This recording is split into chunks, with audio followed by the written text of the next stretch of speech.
Tell you a little bit what we've got going on here, Bert. We've got about 100 acres of pasture on both sides of the road. We can run about 80 cows. Right now we're running commercial cows, but we're switching over to a registered herd of Angus, and we're doing that through embryo transplant. We've got some donor cows from the Piedmont Research Station. We use those, flush those cows, put the eggs in our 80 cows here. So last year was the first year doing that. We got about 12 to 14 real nice heifers out of those. We're going to register those heifers. Hopefully we'll get 30 or 40 more this year. That's how we're going about that. The 6 research stations that have beef cattle in North Carolina are all going to have about 600 registered Angus cows when this is all done. And we're going to use the progeny of those cows to do our research with. When we do that, we'll have similar genetics in the Angus breed and Angus database. Our research will be a whole lot more accurate when we get this program set up and started. Behind us is our bull testing facility. We've got 5 pens. We can run about 60 bulls, and those bulls will be here in about 2 more weeks. We'll feed them for 112 days and then sell them in January. So anyone that needs a bull about January, they sure will be here. Last year they sold kind of cheap, but this year may be different. Sure. I'm going to turn it over to Felipe Burrell. He's a new livestock specialist. He's going to tell you a little bit about what's going on. He's done some good work with some brewers grain across the road, and he's got some interesting data to back. All right, so thank you, Danny. They're gonna switch the microphone, so I probably just not use it right now. Thanks everybody for coming. It's a pleasure to be here. I hope you enjoy the program we have for this afternoon. We have a few announcements before we start. On July the 23rd, we're gonna have a workshop for meat producers interested in producing, actually raising the steer, slaughtering and processing here in North Carolina. It will be at Canton, July the 23rd. So if you want to know more about that program, talk to me after we finish with all this. August the 12th, we'll have the Tri-State Conference in Virginia. It's a conference that is organized by North Carolina State University, Virginia Tech, and University of Tennessee. It's a good program for cow-calf producers and stockers. Again, if you need to know more about the agenda, talk to me. I have some flyers here on the table, and you can register and look at the agenda. And then August the 23rd, we'll have the Butner Beef Cattle Field Day, and then we'll be at Butner about 4 hours from here. It's also a big event in that area, so if you have some time on that day, please try to attend. Now, what I wanted to do is just to give you an update on some of the research trials that we have done with Brewers Grains, and then also our plans for future studies, and we're actually going to start them tomorrow. So the first one is, you guys probably heard of that word Brewers Grain a lot lately because this availability is increasing a lot.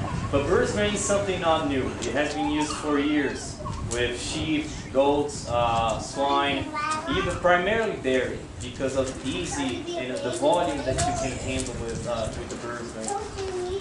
For those that doesn't know about the brewing process, the brewing, what it does is you get the barley and it goes through this process of malting, okay, where they soak in water, they let it germinate, and then they dry it, and then they're gonna crush it. Once they crush it, they put to this barrels and then they mix with water and they boil this whole mass. And then what it does, it removes all the starches and all the sugars. During that process, they can also add rice or corn, depending on the beer that you're trying to do. That's why the composition of Brewers Grains vary from microbreweries to microbreweries. And it varies within the same day, right? It depends on what kind of beer you're doing, how much of those ingredients you're adding. And now, what they do later, they filter, and then whatever's left over is the Brewers Grain. Okay? So, now, because it removes all the starch and all the sugars, whatever's left over is a lot of fiber. But it's very digestible fiber, highly digestible. And the levels of energy is really intermediate. It's below corn and above what you would have on grass. but it also has a lot of protein. So is brewer's grain a protein or energy supplement? Right? And you actually can use for both. It's a very good protein source, but it can also be used as an energy source, but there's some problem that I will explain later. You have to consider the amount of protein in the total diet before you decide to use it as an energy supplement. And I'll get there in a minute. So this is the composition of brewer's grains, very wet, 21% dry matter, and it has about 70% energy, 26% protein. So it's very comparable to corn gluten feed, only it's wetter. And in terms of energy compared to corn, it has less energy and about twice the amount of protein. Okay, so it's a very good source of feed for cattle.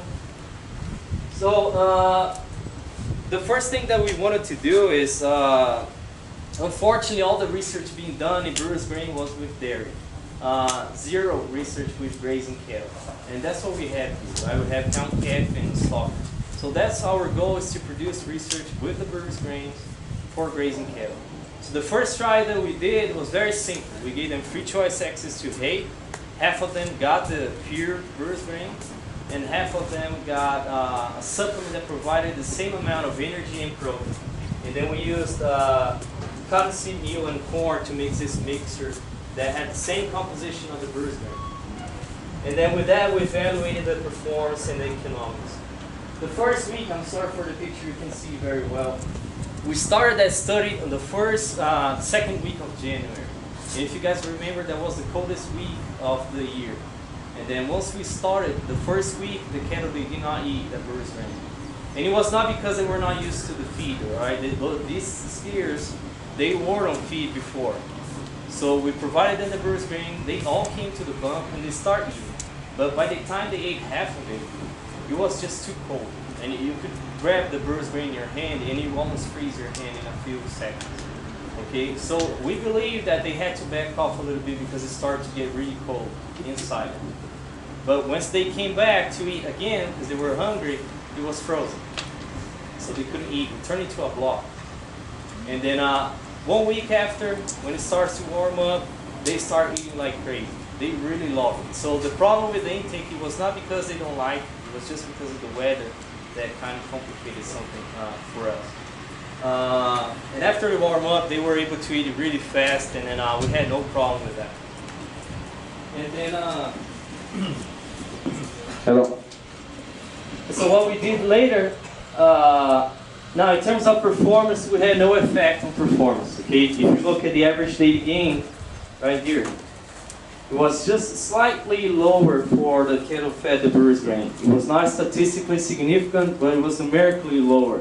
And we believe it's because of the first week that they didn't eat the supplement. The other treatments they were eating like crazy. So it took them a week to start, and that probably explains why they had that small difference in average daily gain. But look at the cost of the gain at the bottom. It was half for those steers fed the brewer's grain.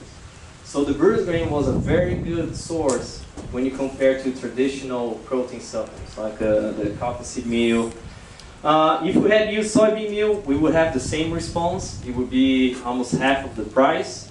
If we had used corn gluten feed, which you guys are more familiar with, it would probably be the same. We have the same cost of the gain, right? I cannot ensure you that's right because we didn't run the studies. We will run it. But I run simulations in the computer and they should have gained the same.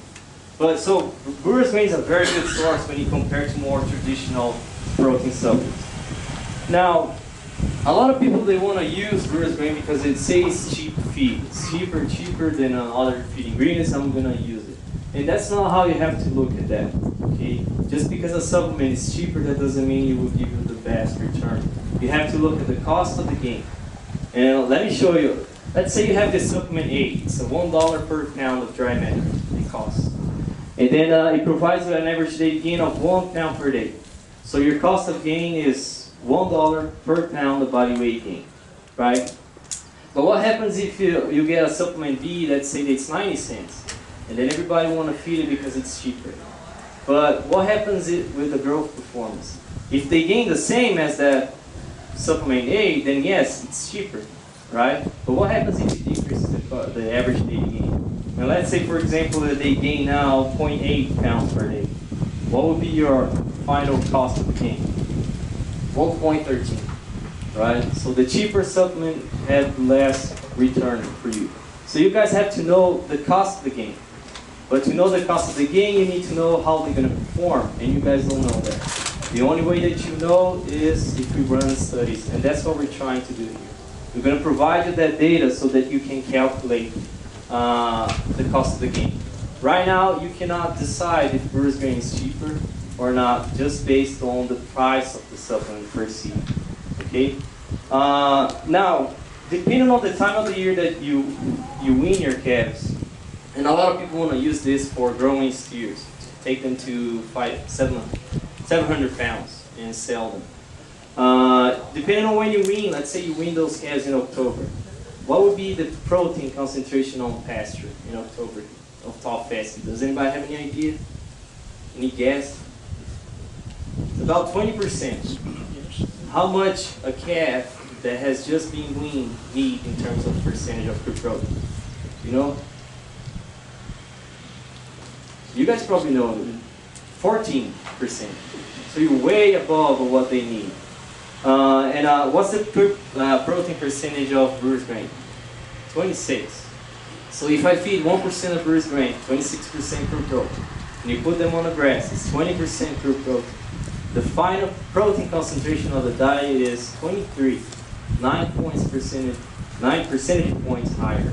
What happens with cattle that eat excess of protein? Do they use as much as you feed them, or they have to excrete that? They excrete, right? And what happens is that excess of protein goes to the rumen and it's going to be converted into ammonia. Ammonia is very toxic, and so the body has to convert that to a non-toxic form. It turns into urea, and then the urea can be excreted in urine or returned to the rumen. Okay? And that process demands energy. So instead of using that energy to grow, that calf now is wasting energy just to excrete the excess protein that you feed. So if you provide two supplements, one that is really high on protein, one that is right at what the animal needs, what do you think is going to happen with the average daily gain on them? Even if you provide the same amount of energy, this one here that is fed too much protein is going to waste energy, right? What happens with this average daily gain? It goes down. So what's going to happen with the cost of the gain? It goes up. So the cheaper supplement may in this case be a bad thing. Now let's say that you are feeding in a hay, it's 10% crude protein, and now you feed the Brewers Grain. The final concentration of protein in the diet will be what? 17, 18%, just a little over what they need. And then let's say that you use corn on that case. Corn is 8% crude protein, hay is 10. The final crude protein concentration of the diet is 9, below what they need. Right? So what's going to happen in this case? The one that is fed corn is going to have poor performance. The one fed the Brewers Grain is going to have a greater performance. Greater average daily gain, the lower the cost of the gain. So what I'm going to tell you is that what will determine if Brewers Grain will be cheaper or not depends on what kind of grass you give. The composition of the grass that you will be providing to those steers. So we have two scenarios here. One is that if you feed that forage with a high protein, the Brewers Grain might hurt them and have a greater cost of the gain. If you feed a forage that has low protein, then it's going to be the opposite. Then it might match. Well, let's just think about it. If you have a forage that is high in energy, high in protein, low in energy, what kind of supplement do you want to give? Supplements complement what is deficit, right? So you want a supplement that has high energy and low protein. You don't want a supplement that will provide the same thing that you have on grass already. So we don't know that. We will run studies with this, and we'll be able to tell you what's going on. So the first study that we'll do is, this is the corn and this is the Brewers Grain. Okay, corn 90% energy, 8% protein, and it costs on a dry matter base 19 cents. Right now, the Brewers Grains, it costs on a dry matter, it costs 3 cents per pound of wet product, all right? when you convert, when you use the dry matter percentage to calculate the dollars per pound of dry matter, it costs us right now 15 cents, 4 cents lower. Not that big difference right now, but remember 2 years ago the price of corn? You imagine the big difference that it would have, okay? So what we're gonna do is, we're gonna provide 100% of corn, 50% corn, 50 brewer's grain, and 100% brewer's grain.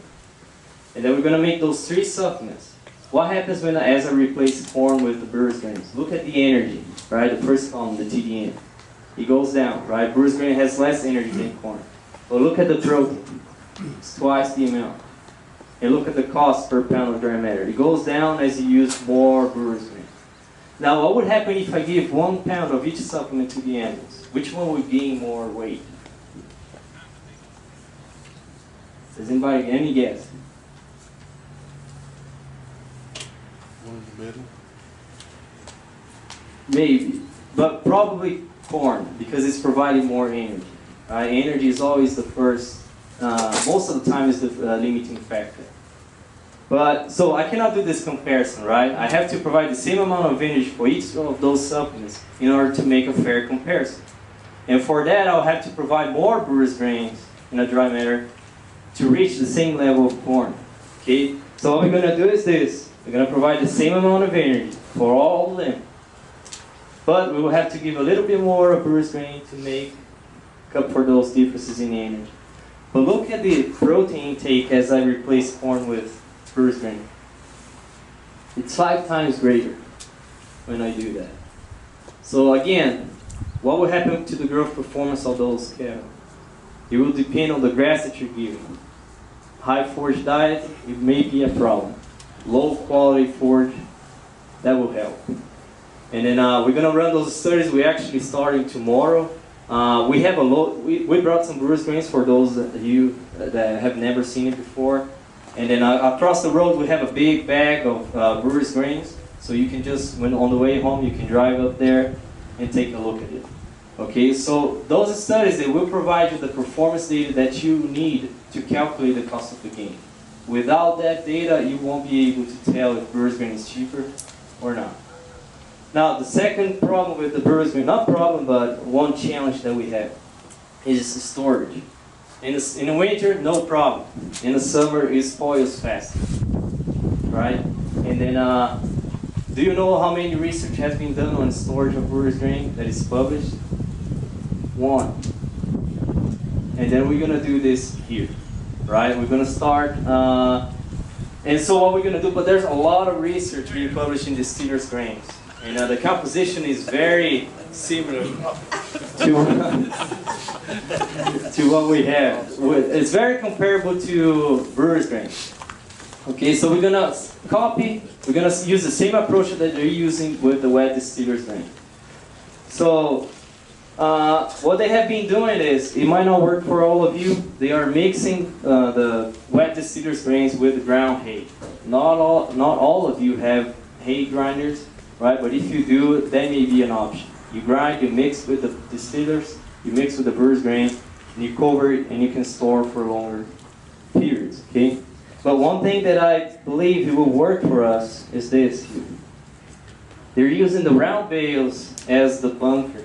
Okay, and then they put this plastic bag, they dump the wet distillers grain, and then they cover with the plastic. So this is something that will work for us, small producers. That most of you have round bales at your farm. And this is something that will help you. You don't have to build a permanent structure to hold the brewer's grain. You can do that close to the pasture that you're going to feed. Once you're done, you need to move your cattle, you can build that again close to the pasture that you're going to use. That will be a very low cost, and it's not going to spoil the hay. Once you're done, you can feed those round bales, right? And we're going to do that. But before we do this, we want to try different methods on how to store. The first one, and then I'm sorry, even though if you cover it, you will have to cover. You cannot leave it open, right? Because it's going to spoil. If you cover, that will help more, but you still have some spoilage on the surface. And what's the problem with the spoilage? You have 2 problems. The first, you're losing supplement. You're not going to feed that, right? Let's say you paid $100 for 100 pounds and you lost 30% of that. You still paid $100, but now you have 70. So how much it's gonna spoil will determine the final cost of your supplement. Maybe the cattle will perform as good as Brewers grain will be cheaper than corn. It will perform better than corn. But depending on how much you lose, the final cost of your supplement is going to go high, and it's going to change the whole scenario. And we don't know how much it's going to lose the way that we're going to store it. What's the second problem with spoilage? Fungi, right? And it produces a toxin that you guys know, mycotoxins, aflatoxins. And that might be a problem for cattle depending on the level. So what we're going to do is, we have 4 treatments. Pure wet Brewers grain, just like it here in the bucket. Then we're going to have a second treatment we're going to mix it with 15% soy hulls. Third treatment, we're going to mix it with 30% soy hulls. And a fourth, where we're going to mix it with propionic acid. Propionic acid has been used a lot with whenever they make corn silage. It's a mold inhibitor, so it will prevent the formation of those fungi. And then within each treatment, we're going to cover half of the buckets, and half of them we're going to leave it open. And then we're going to take samples every 20 days for 60 days. So we will know how much dry matter was lost, how much protein was lost, energy, the pH. We're going to measure mycotoxin levels, if you reach levels that are dangerous to cattle or not. And we're going to also be able to determine the final cost of those different storage methods. And we're going to start it tomorrow. So if you guys are passing by the station anytime next week, you can stop and you will see all of those treatments here. You're welcome to stop by. And if I'm here, I'll be glad to explain more about it. Okay? Felipe invited me to talk about haylage. And before I go to the subject matter, in the definition of haylage is very loose, so everybody uses a different term. So what I will talk about is it's about something that can go from silage to haylage. Hay is something that used to have 85–90% dry matter. Silage used to have 30% in general dry matter. Haylage, they consider something in between. There'll be 50% dry matter right there. So, however, people use haylage, baleage, or round bale silage. The same, they are all different names for the same product. So what I'm going to talk about it's something that may go from 50–60% dry matter down to 30. It also applies to what we do on silage. Just a little bit of history behind this haylage thing. On beef cattle. When I came to Florida, nobody talks about that. There was no conversation, and over there, down in South Florida, it's not really a hay place like you have around here because our winter is quite mild. You know, you have some round bales around there, but it's not like here. But nobody talks about any type of haylage or anything. 5 years ago, from day to night, everything moved, and people start liking and talking about haylage. Like it's supposed to be a new technology that will save your life. Like they talk about a new forage, like a new breed or a new thing. So I'd like to start telling you that it's another technology, something that you may use or may not use, but it's not the solution for your problem. Okay? It's something that we need to be realistic about it. It may be good, it may be bad. And I'll give you some points about it. And all that excitement came because of the wrapper. The industry create a wrapper that made our life easier. And now everybody can do it because now you just need a tractor driver, right? Because in the past, a lot of people from the dairy business, they have done haylage for many, many years. They know the technology, they know everything because they need to feed every day. If they don't feed, next morning they don't milk. For us, if you don't feed, next morning nothing happens. You know, and we have a more buffering in the beef cattle business, so we never really rely on silage or anything. So the technology has been here for a long time. But now we in the beef cattle business decide to use some because we have the machine. It may be a wrapper or it may be a bagger, right? You have seen those around, the one that just feed the round bale on the bag or the one that wraps around. They have different brands. So all the excitement to the technology came because now it's simple, or it's a little easier to do it. So we have interest for it.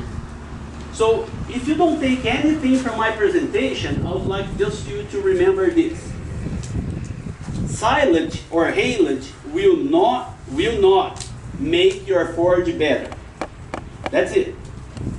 Okay? You go home, if you don't learn anything, you can think about it. Actually, in most of the cases, will make it worse.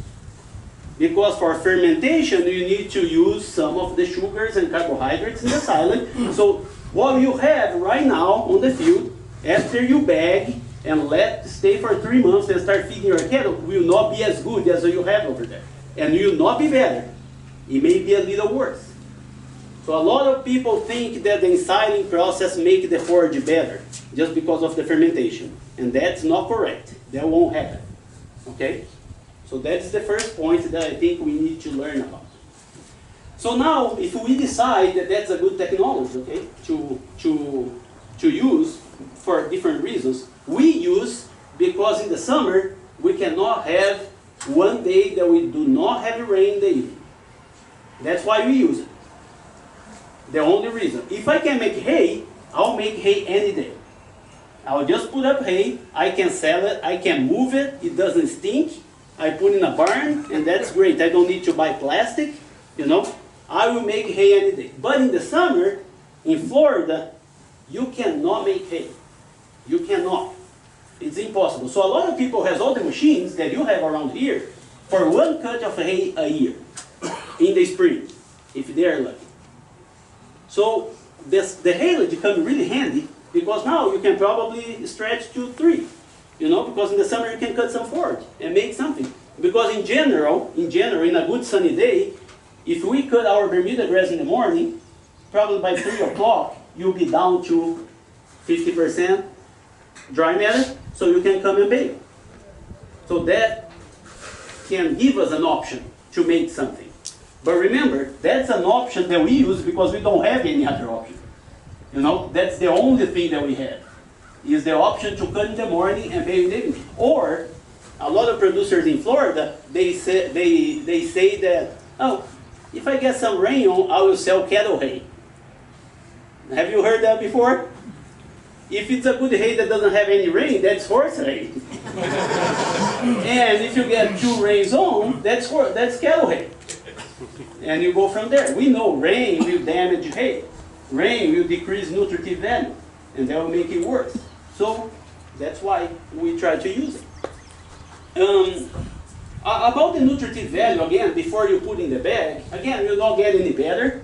And I think this process is very expensive. People decided because it's easy, but haylage is a very expensive thing to do. Because the dry matter is lower than you can think on the round. Think about the custom work, the guy that just comes to our place to bale your hay. If you don't have the machine, he charged by bale. So because you have less dry matter, you have many more bales, so you have to pay more. In Florida, it's about $20 per bale. I don't know how much is running here. On the top of that, you're going to have to pay $4 for wrapping. That makes it even more expensive. And now you have something in the bag that has less dry matter. So you have to feed more.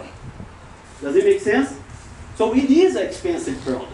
So before thinking about putting something in the bag, I think one good decision is you need to put something good, because otherwise you will be bagging, you have heard that, trash in, trash out. So it just gets worse from there. Just a little thing on the forage nutritive value that can be applied for any reason. So I go to McDonald's with my 2 daughters, you know, 2 Happy Meals is like $12, right? Something like that. 2 Happy Meals, $12. So you go to a forage testing lab and you pay $12 to have all the answers that you need. $12. Is that a good deal or not? You can skip McDonald's one day and get all the information that you need from your forage testing. So I don't know why to not do it. I don't see a really good reason to not doing forage testing. You have the county agents, you have the specialists, everybody to support you and provide information. But sometimes you get too busy and you forget about that. $13. The same with soil testing. Same thing. So it's just another thing that it is difficult to get a hold of when you are not using and the consequences of that. Just tell you a little story before they kick me out of here pretty soon, but I'll tell you a little story. When I worked at Texas A&M, so they have a big drought in 2005.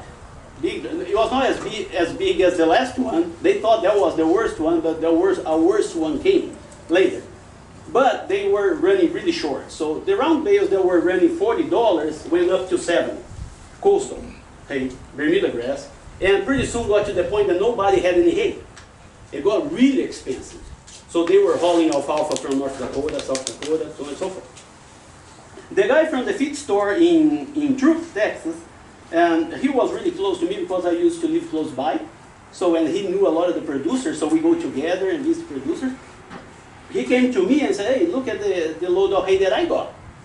And I look at the bales, just another round bale of hay. And he said, that's called prairie hay. That is prairie hay and comes from Oklahoma. I said, oh, that's great. So you have something to sell and that's good. And I asked him, what is prairie hay? Oh, I don't know.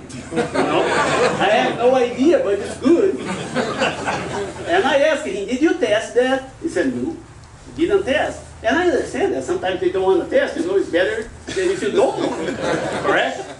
So anyway, I left it there. I was not really pleased with what I saw. But it was hay there. I said, okay, good for his business, so on and so forth. I went up to Oklahoma the same weekend. They have a cattle roping and the arena was close to the road, like here. You could see the road right there. And I was waiting to start, and the guy said, oh, my father is on the road, baling some hay, and we need to wait for him to start. I said, what is your father doing there? Oh, he's baling some hay on the side of the road. I said, that's interesting. And do you feed your cattle that hay? He said, no, we send to Texas as a prairie.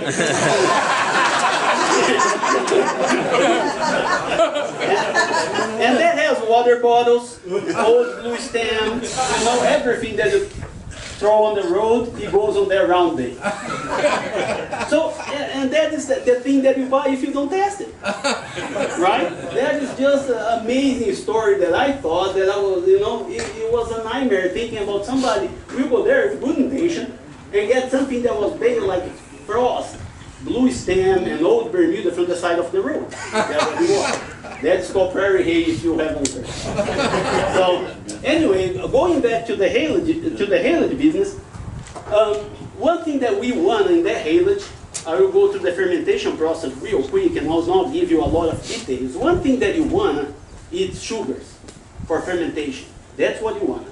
So you want therefore to have as much sugar as you can. So the pH will drop fast. Right after you make the round bale and wrap, you don't have any air, the pH will drop. When that pH drops, what happens is it doesn't let the undesirable bugs to grow. Something that makes a bad fermentation or make a bad silage or mold. It doesn't let because the pH is low. And also it produces some volatile fat acids, VFAs, that are really strong. And that also inhibit a lot of the bad microbes to grow. The sugars do that, So when you put the bale, you have the sugars, you have this drop in pH and lactic acid. And that is good. That's good silage because you get a good preservation of what you bale. Many times, what happens is, in our grasses, all the standards that we have in silage and whatever it is in corn silage. Corn silage is great. It's great because it has corn, a lot of sugars for fermentation. That's why it makes it so good. In our grasses, many times we don't have that. We don't have the sugars.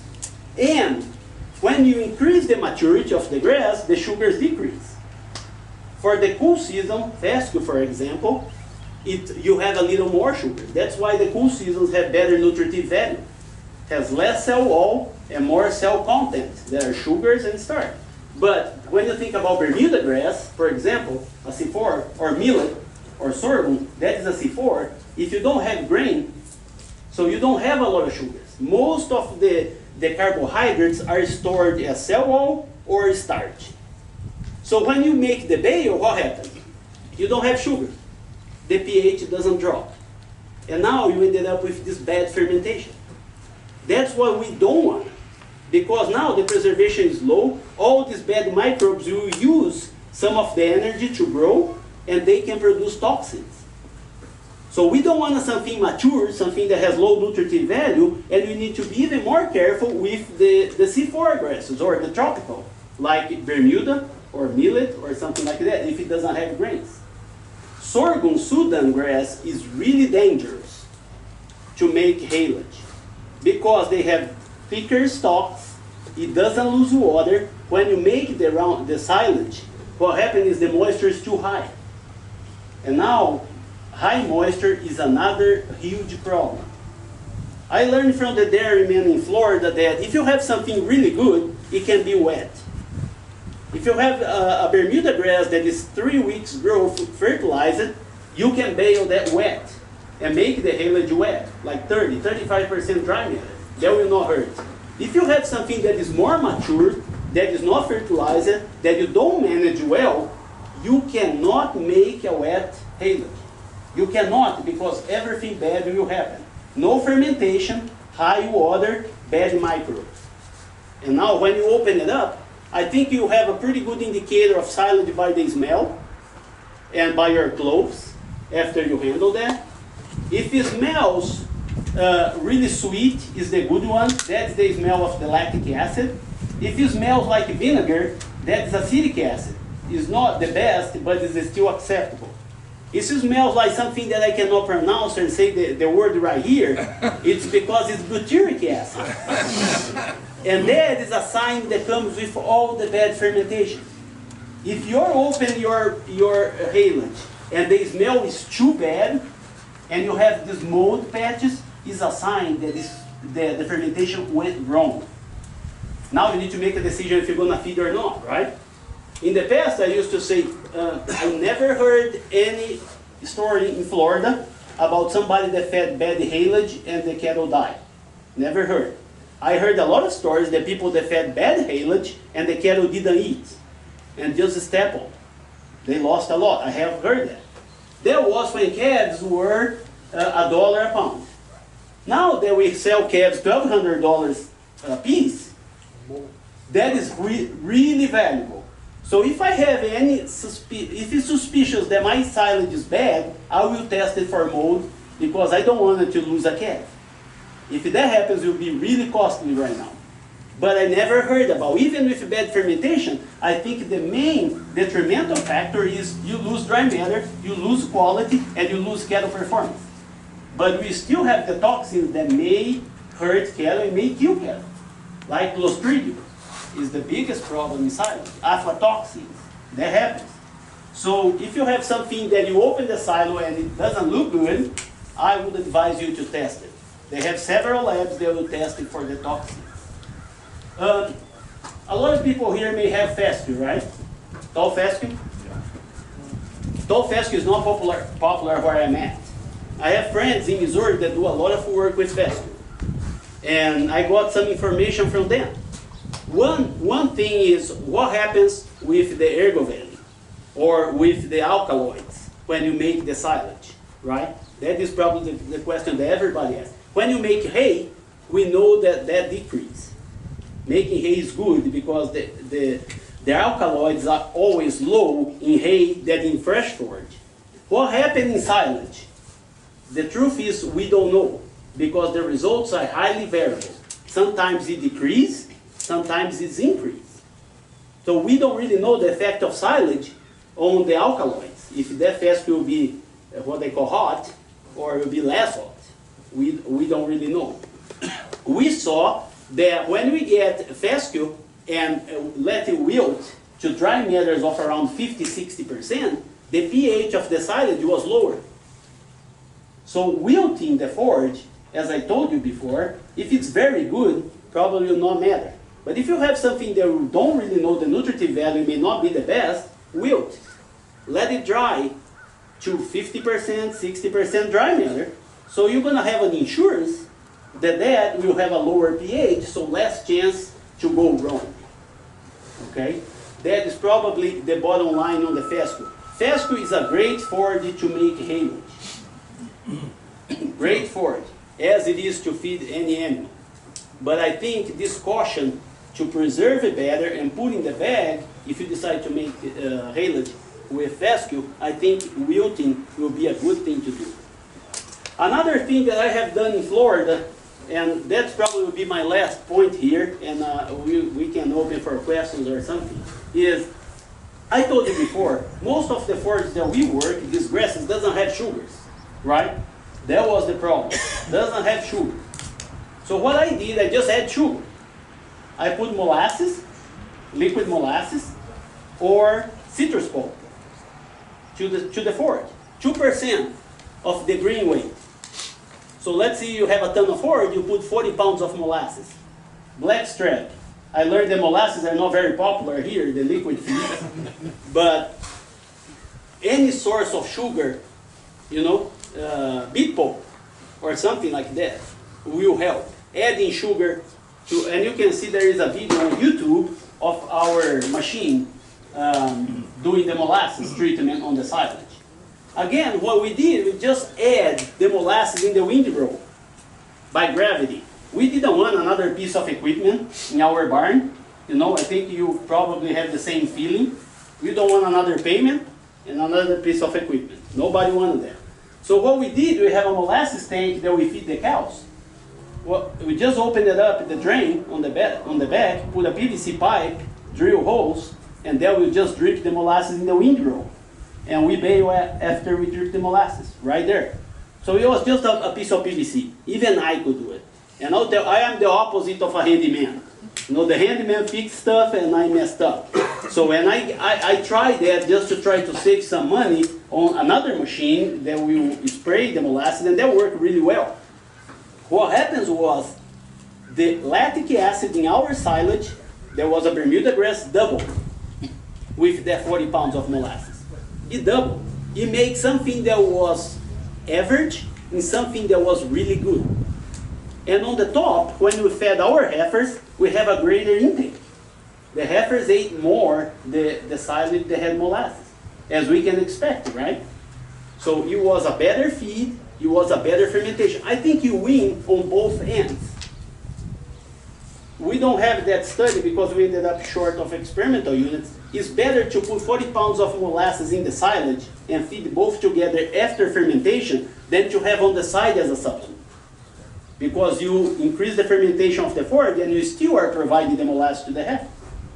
So that was just a try. We tried citrus pulp, as I told you about beet pulp. We tried citrus pulp. That didn't work.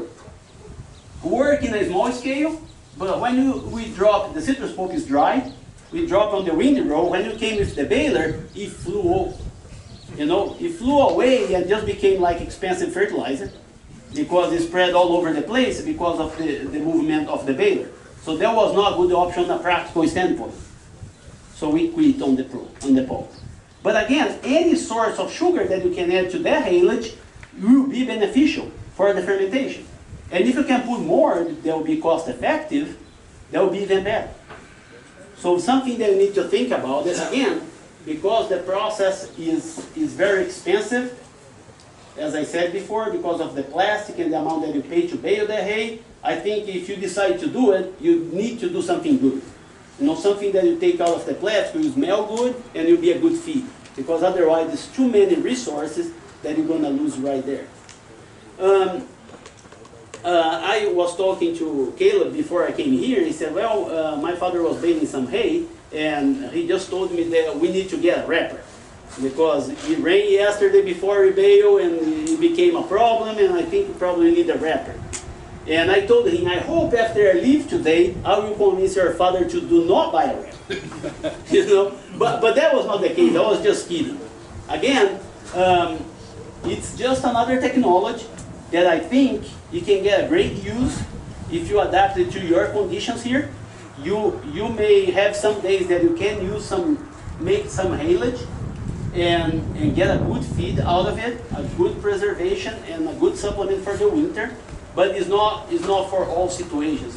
It's not like when they released the machine that people thought, well, I will make a bale and I will wrap, therefore it will be better than it is on the field and my problem is solved. They spent the money and got very frustrated and never repeated, never did anymore, because they did it the wrong way. So I'd like to thank you again for the opportunity, and I'll be glad to take any questions that you might have. And I was really comfortable here. I saw a lot of hats from North Carolina State, you know, as expected. And they are in the ACC, we are in the SEC, so we don't really, you know, care too much. And we both don't like Florida State. So how nice is that? You know? Feel pretty much like home. So you're really great here. Yeah. Thank you, and I'll be glad to take any questions that you might have. That's the best way to know when you're down to 50% moisture in the field. And the question was, how was the best way to know about the 50% moisture? They sell some of the gauges at the NASCO website. That, I think, is the most practical way, depending on the size of your operation. But the other good way to do is a microwave. Microwave is great. You can. My wife doesn't like it, but I do anyway.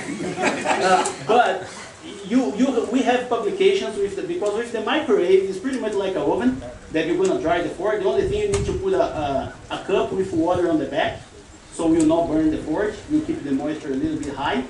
And the microwave, you can just weigh the forge grain, put in the microwave, and keep turning on high power until the weight of that forge start repeating the same. Let's say you put 100 grams, and you just press on for 1 minute. Weight is 60. Put it back, 1 minute again, and keep it doing. When the weight start repeating 3 times, let's say that it start repeating 40 grams, that is the weight of the forge. So you put 100, now you have 40 grams of dry forge, you have 40% dry matter. Don't forget the water in the corner, please, because that gets fire. Two questions about fermentation. One is the stage of maturity on the festivals. How will that affect fermentation? And then the other is forage inoculants. That is a very good question. And the stage of maturity. The stage of maturity in the forage is really important because of the nutritive value. When the plants start turning sugar and cell content in cell wall. So if you harvest something that is less mature, that is a chance that you're going to have something with more sugars, so it will be better for your fermentation.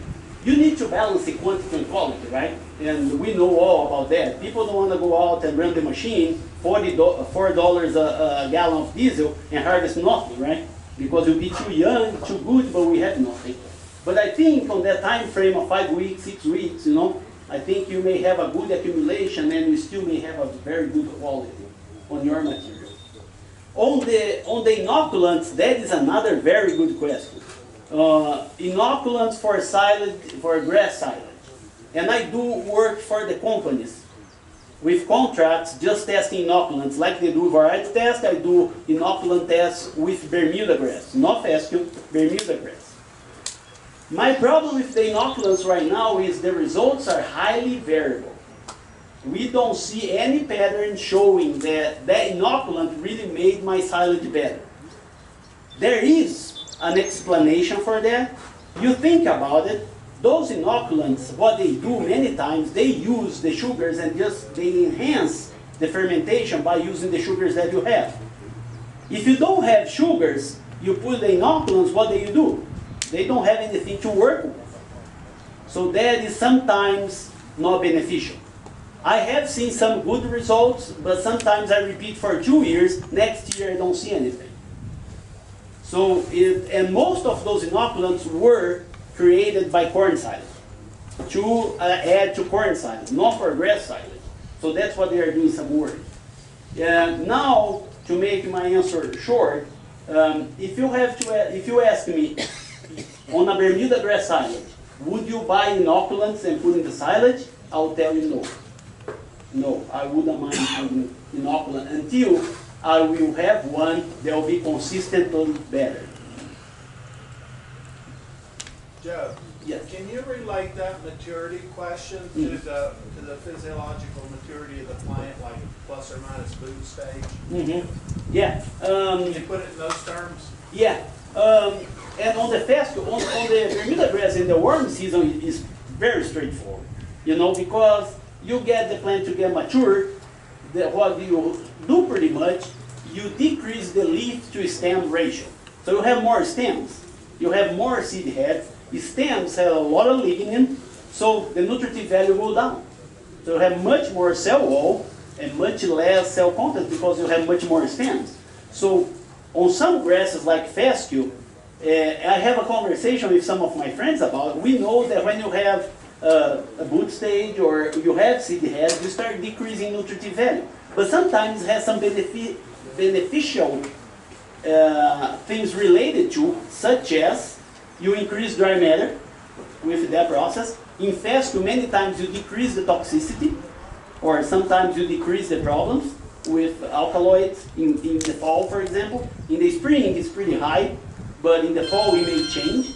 So, if I address your question right, on the physiology of the plant starts getting mature, they put seed heads, they have more stems, you decrease the leaves, more stems, and what happens is the nutritive value goes down because of the greater proportion of cell wall that comes with that stem.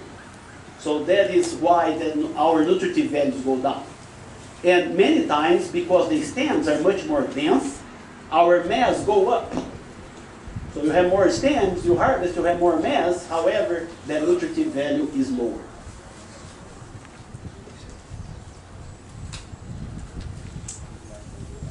Any more questions? Let's take about a 10 or 15 minute break and we'll get some more tests and a few other things. Okay, first of all, I guess for some of my dairy people right here, I want to apologize. Normally we've been having some waste credit stuff, and there it is. The only thing I can tell you, they're just getting tighter in Raleigh or whatever. And I sent them the stuff, and I said, you know, I need some possible waste credits right here. They said, well, what are you going to cost me? And I, you know, tried the best I could, you know, do this and do that. And I said, well, you're going to have to do it a little bit better and send us a different schedule. So next year at this time, I guarantee you we'll have something a little different. And I think most of you have 3 credits already. We've got 2 more years to get the other 3. And so I assure you that we will have some, and I'll try to have one setting where we can do that. But I apologize to my dairy farmers or the people needing the waste credit. I guess today what I'm supposed to talk about a little bit is our corn test up here. Another area of research, like Felipe said. This came about, I guess, several years ago. And when I first started to work with the extension, we was down in the Piedmont, and Roger Cobb and myself, we kind of set up a corn test plot. And we set it up just by the book and everything, and at that particular time we called it demonstrations because we had enough specialists on campus and stuff like and PhDs that evidently the agents, we didn't prepare a plot plan and all this stuff and do everything in randomized order. And so we just called it a demonstration. But you know, the farmers kind of used our the information that we received because we were going on yield at that particular time. What yielded the most solid? Okay, I left them there, and just to kind of tell you a little bit, of course, it kind of looks like some of our corn right here on the test station, and I'll make amends for that right here and tell you what's happening right here. But anyway, when I was down there in Piedmont, we just come out of 3 years of drought. And down in Guilford and Alamance County, the average silage yield was 17 tons per acre. Now that was a darn good silage yield for us down there when it gets hot down there.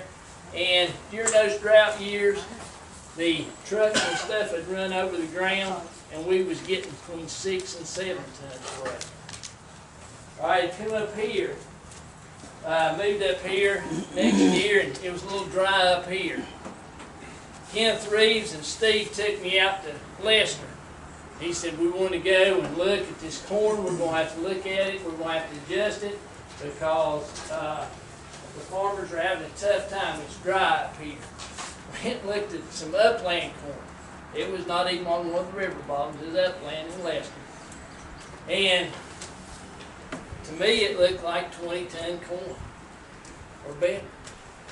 And I said, well, where are we going to look at where's the drought corn at? Well, this is it right here.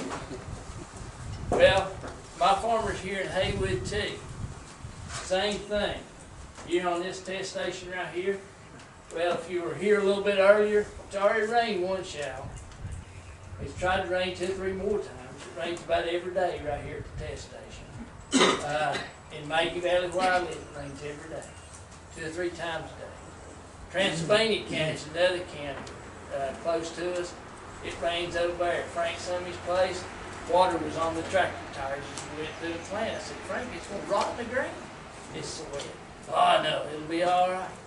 But it rains quite a bit there. We get on usually our test plot. I guess I've been up here now 17 years. All right, been back at home 17 years. We used to have it down here in the bottoms. Well, we were getting such high yields that it was almost unrealistic about the yield for the corn solids we were getting. So, a couple of years ago, we moved it up here, right back to the shed, on some red ground, but still yet, we get a lot of rain now. We're blessed with rain. It's not and we're high enough that it kind of runs off. You know, we don't even have flood problems like Mill River. But usually we do get rain sometimes with rain. Last year, our average, guys, for our test plot, it was in the 30-plus ton range. Our average for silage. All right, now, you look at it this year. Right here, this is our test plot. Our test plot is right above the plastic up through there. We have 25 varieties, is it? 25, yeah. 25 or 26 varieties this year. We've got 5 reps in the field. It is set up, our forage specialist at NC State. Hopefully Steve, you'll be up to see us sometime. But so far, we're putting it in for him. And I guess we'll harvest it for him. Dr. Bowman, several years ago when NC State run into a little tight pinch and stuff, and so he relied on the agents to put it in and take care of it. We have some of the equipment. Joe sent some equipment up here, and usually we can get it done pretty well. I think we've got 2 of our people here that furnish some of the corn varieties for us. I know Mycogen, I think the young lady's here. Is she here? Well, evidently not, but she was here, the Mycogen rep, and I think there's a King Seed company or something. This gentleman right here, and I'll ask you if you want to say anything at the end right here. But anyway, the problem we've had here at the station, we had a bird problem. And the crows just kept taking it up. And so we had a real problem. That's the reason it's uneven. It kind of looks kind of rough. If you'll go just up the road, right here at the end of 276, or where it tees off 276 and Raccoon Road on the left, Jeremy Wilson, I think Charlie Medford, I believe that's their field. Dang good looking field of corn. Go across 276 and go down the old road, 215, 110. You'll see some fields of corn. I mean, almost perfect. This is going to be one of our, if nothing happens, a tremendous corn year. Go down Johnson Creek, the same thing. We're good there. You go down 209, you'll see Johnny Ferguson's fields and Jonathan's. Darn good looking fields of corn. We are going to have a good year, I think, if nothing happens. Knock on the table right here. But it really looks good. I saw some in Maggie yesterday that was already tasseling, and or tossed on, whatever you want to call it. But it was shooting up by this weekend. It'll be out, and so it really looks good this year. Again, like I said, we've got 20-some varieties. We've got data back, for, I guess, Steve, we've probably been doing it 15 years of the 17. Right at it, yeah. We've got 3-year averages, we've got 5-year averages. And like I said, it is up to date. It will be published this year by NC State University because we do have a randomized, it is legit, and everything to it. We have also changed just a little bit over the years, and one of my dairy farmers, Roger, I guess this is what we call an advisory, when they tell you what you're doing wrong and how to do it better. That's exactly what happened, because we not only were just talking about yield, but if you're dairy farming, you don't want to go out there and scoop the cobs out of the jar. You don't want to go out there and look on the lot. First thing nutritionist does is take his foot, start going through the manure on the lot, and see how much grain is actually in it. So, one of the dairy farmers said you need to run digestibility on this corn. Now, not only did we start doing that, we do have a digestibility analysis, but also we got corn processor on the machine. We didn't have that. Made a big difference, don't you think, Tony, and how we needed that. We've got some different choppers. Some people have got these Klaus choppers. They say it'll stop a president because they can just go this way or that way or wherever. Doesn't make any difference. It just goes all and very little rock on the ground today. So we have made some innovations and stuff. Our test, we've changed it just a little bit, like I said. When we do our analysis, we get that digestibility back. Some of the varieties that maybe were number 1 drop down to number 4. Some of them were lower, moved up. We call it digestibility. Today we call it milk pounds, or the pounds of solids, a ton of solids. We convert it to milk. Now up here in Mountain City, we do have a few beef farmers that do big solids. They do a great job also because of the wintertime weather that we have. And 2, it depends kind of on when we're calving. If we're calving in the fall, our cows get too far out of shape and won't breed back in the spring if we don't give a little extra supplementation other than that. Okay? So that's another reason. But if you want to walk out, we've got little sticks. We've got the varieties. There's not a whole lot of difference in any variety right now. What we will have later on in this fall, before we harvest, we will have what we call a twilight tour. And we'll get you to come, and I think Steve and I have got a little extra money, and we're even going to feed you supper that night. And we'll take a look, we'll look at some of the ears to see what grain we've got. We'll also have that analysis so that maybe, hopefully, you can make some buying decisions before December. A lot of you, if you've had a real good year, and I assume, since this has been one of our best years to be in the dairy business, that we may pre-buy. So maybe you'll be able to make your decision. I apologize too. We have a small grain test over here. A lot of people are already asking. We just harvested, I guess last week or whatever, and they just sent the analysis off or sent the samples off to be analyzed. So I don't think we have those back. Small grain last week? Yep. Sure did. Our test, our variety test. Is that not correct? It was for grain. No, I'm not sure. Grain. The grain itself. Oh, Not solids, but I grain. thought you were talking about salad. No, this is our yields right here for our grain. I guess that's about all I have. Now I want to add one more thing. This is totally off the subject. But, let me tell you about the corn test. We added 215 pounds of nitrogen. It's in 30-inch rows, our variety test up here. Some people are splitting the rows now and even getting a higher yield. I know in Mills River. We did it with some farmers. We did it with Mike Duckett We also did it with Mike Kroll. And, we did some tests with Chuck Carlin also earlier on, but Taproot was, splitting the rows and doing it in 15 inch. I don't know what they're doing now. I don't get to go over there, but the yields I was talking about was 30-inch rows, because we don't have that type of chopper here on this farm. Okay?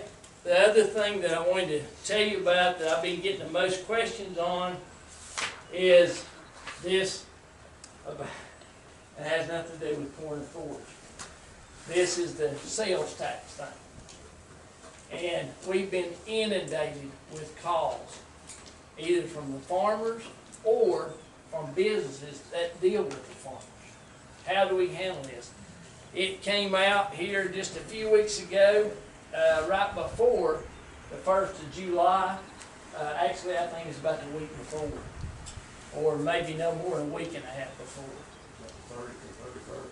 Yeah, 31st of June, and they said July 1st. Well, everybody up in arms. How do we deal with this? Well, I've got a handout from Dr. Vanderhoven, I guess, Guido Vanderhoven, and he's got the most asked questions. It's also got a URL address, a computer address that you can get. No matter if you've had a sales tax exemption in the past, you will have to get another. I don't care if you've had one for 30 years or 40 years. You will still have to apply. All right? The date that you do have to remember is October, because you do have to have one by that time. Now, if you don't have one by that time, what happens? But I mean, you get one later. I don't guess it really says anything on that about if you do, but you're supposed to have one. The number you've got now starts with the number 1. If you've got your little card in your pocket, it'll start with 1. The one you'll get in October will start with number 7. And that will be for just the power company, or will that be for all? No, that's for all. Okay, so we gotta get a new power. Yes. And you'll take that to the businesses that you deal with. They'll make a photocopy copy, and then they'll have it on there. Well, you gotta have a form, because the businesses won't have the form. That's right. They will not have the form. But they've got that little, hopefully they will have that card for you. Or, they will have that. Well, they have to have that form on file. Yes, they do. Qualifications are same. No, there's one qualification different. There's not a dollar figure tied to it. Now you have to have at least $10,000 gross. How you verify that $10,000 is a Schedule F. It's also, if you're a Schedule C, it's got that in here, and it's handed out right here if you'd like it. If you're a partnership, it's got that. I think it's an LLC too. It's maybe a little bit different, but it tells you the form you have to send in with that. But now it also says that you've got 60, it'll take them 60 to 90 days to ever get this card back to you. Well, figure it out, guys. It's going to be darn close if you see it right here in the next 2 weeks to ever get it back October 1st. So try not to procrastinate. I'm just telling you. I don't know. Let me ask the question right here exactly what's going to happen. Yeah, I have October 1st, but this applies to, dairy, beef, whoever's on the sales tax exemption. I think there's also fish and, well, agriculture. all of crops, vegetables, yeah. But things are just tightening up, but I just thought that was kind of, newsworthy, because that's a big thing that's been hitting around here. And so, but his copy, it's about 3 pages. It's very easy to read, and it tells you the address and everything to send off to. So you might want to pick one of those up. The next person is Mr. Duckett. Steve's my cohort, but he's also the director over in Buncombe County, and he's going to talk about fly control and some things like that.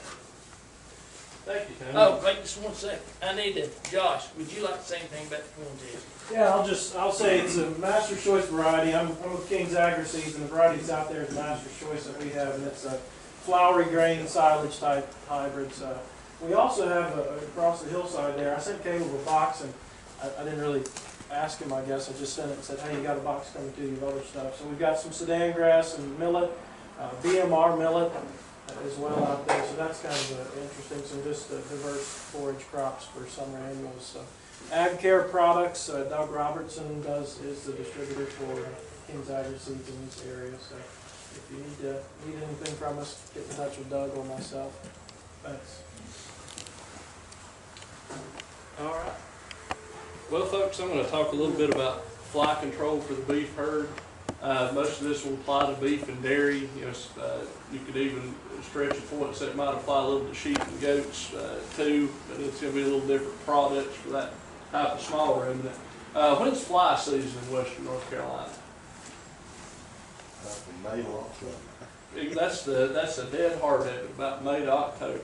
So a lot of you, how many of you use fly control products during fly season? All right. What is the best fly control product out there today? Depends on your situation. That is an excellent answer, and that's the first thing they teach us as an extension agent is say it depends. So, and that's always true. It does always depend on the situation. There is no one best product. There's a lot of companies out there that have products that are effective depending on your situation, depending on how you utilize the product. And there are some things we can do to sort of stretch our dollars a little bit that are just management practices where we can maybe stretch or eliminate the need for some of these products. First thing to do when we're out in our winter feeding areas, around our gates, around our working facilities, manure tends to pile up there a little, right? Manure, old wet hay, that sort of thing. First good thing we can do in the spring when weather starts getting warm, we're not really utilizing those areas as much. Take a loader, a drag, a straight, something, pull that stuff out through the pasture and kind of get it thinned out where it can dry out and clean up. Flies need manure and moisture to breathe. So if you're destroying some of that habitat for them to breathe, that's a good way to reduce your fly pressure starting out early on in the season. Some other things that you can do to release fly pressure, growth regulator products fed early in the year, typically spring, April, for instance, can help reduce your fly populations. What they do is eliminate the larvae in that manure from maturing and hatching into flies that'll be bothering you later in the season. What are the two, once we've kind of got to the start of the season, what are the two major flies that are economic pests on beef cattle and dairy cattle? Face fly. Lace flies are one. What's the other? Horn flies. Very good, horn flies. And I pulled a few statistics here to share with you a little bit. How much actually difference do you think it makes between treating animals with fly control products and not treating them on a dollars and cents basis? Now, let me give you a little scenario. Say we had backgrounded calves that had insecticide ear tags just out in the summer months. They gained about 2.34 pounds a day in a test just over the mountain in Tennessee about 10 years ago. The calves without tags, guess what they gained? Pound and a half. You're real close, 1.6 pounds. Did you read my notes, Tom? But anyway, With tags, how much? let's see. Well, these were let's see, what kind of tags were they? They were, well, it doesn't say the brand name, but I what's mean, tags running now, Tony, per head? About $1. I think they're a little over $2. Well, there's different ones. You can get $1.50 is about what I saw average. Some are higher depending on the active ingredient and the amount you buy. The difference that made over a 100-day feeding period, or 120-day feeding period, if my math is correct, is 88 pounds per animal. What are cows selling for a pound now, M1 steers? $2. $2 up, $2 plus. So, that's, getting into a couple $100 neighborhood there of difference that can make. So definitely pays to manage these animals these days, would be the second take-home point I've got to make. Face flies, you're looking at a couple of different factors, problems that they cause. What's the number one issue with cattle that face flies cause? Pink eye. Very good. Pink eye is going to really cost you at the market, just to put it in terms of dollar cents, 20, 30 cents a head between a healthy calf and a calf with pink eye, or per pound, rather. So, if you do the math on that, you're looking at several, $100 some odd, depending on the weight of the calf at least, that's going to cost you just for that $1.50, $2 fly tag that you can put in. When do we put fly tags in cattle? What month? July. That's an honest man right there. when we should put them in, what they tell us, fly season, April is about when it starts. We don't really want to put tags in that early, do we, around here? When the fly pressure gets to the point that you're beginning to see economic or animal comfort issues about a month later in May, that's when we want to put the fly tags in. How long do we leave the fly tags in? Somebody said November. Well, that's probably an honest answer, but we don't want to do that, do we? We want to pull those fly tags out October at the latest.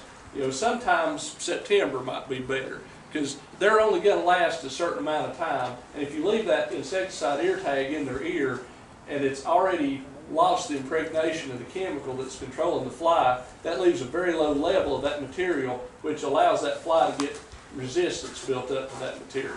So we don't want that to happen because that'll take another tool out of our toolbox to control the fly. In addition to the ear tags, which are kind of a front line for most of us, many other things we can use. If you have an area your cattle move through a lot, you can use dust bags are a real good choice. Oilers are another. You want to set those so that the animal has to kind of duck their head to get under them because you want some of that product to get on their face to control those face flies. One instance there that's very good. A lot of pour-on materials. This is just one you can pick up at about any farm supply store. That's a lot of them are permethrin based. Some of them have some other active ingredients. Those typically last 2 to 3 weeks. Got 3 minutes, Danny, I think, right? All right. So yeah, I'm between you and supper. I fully realize that. But, so what we want to do, kind of the trick to it, you've probably heard over the years, is to use a lot of the tools in your toolbox. If you got animals where you can get to them and handle them, it's a real good choice to use these sprays, use the dust, and that sort of thing, particularly early in the season when you can handle them. They're close to home. Ear tag them when they go out on pasture. You can't get around them as much. And then, if you have resistance problems, there are a couple of new active ingredients on the market. Spinosad is one of them that's impregnated in a tag now. So the organophosphate tags that have been standard, along with some of the other classes of older chemical. How long do we want to go before we switch between not tag browns but chemical types? Do we use the same type 3 years in a row? Okay, how often? Actually, the newest research is telling us we probably want to use the active ingredient probably a couple seasons and then switch, and then that way you're getting some use out of that material. Use that organophosphate 2 years, switch to an alternate for a year, then switch back to your organophosphate tags. So that gives you the best use of that material without building up resistance. Got 1.5 minutes left. I went over this pretty much once over lightly. We have a lot of material and research on fly control, the economics of fly control. If you take anything home today, use fly control. It's a no-brainer. It's cost-effective. It's going to make you money. It's going to make your animals more comfortable. And with the animal welfare issues we face more and more frequently, that's becoming as important as the dollars and cents. Any questions? Yes, sir. Fly control stuff that you feed earlier in the spring, does it seem to do more good in the earlier months than it does, like say July? That's a good question. Is if you feed growth regulators, does it seem to be more effective earlier in the season? And that answer is yes. Once you get to this point in the season, your face flies are just a few weeks between generations, couple weeks or so, and you've got a new batch. So you want to reduce that pressure early on before you start getting a build up, because this time of year flies are everywhere, manure's everywhere. You know.